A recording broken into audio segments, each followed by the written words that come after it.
Hi everybody, and welcome back to the Morinville Community Library. So today I'm going to talk to you about one of our items that we have in the library that is very interesting for parents that are in a hurry, or grandparents or aunts and uncles that are trying to find certain type of books in our library but don't have the time, or it's just really hard to find.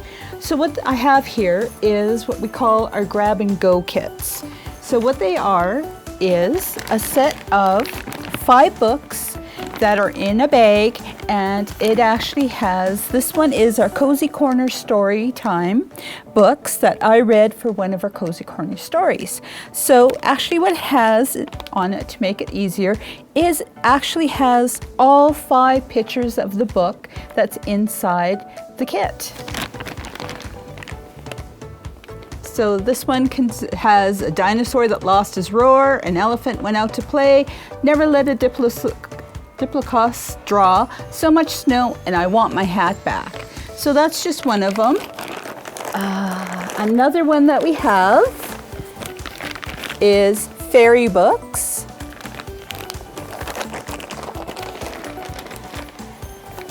Another one is about frogs. And another one that we have is woodland animals. So those are available to pick up from the library, and you get it for 3 weeks, and I hope you enjoy them.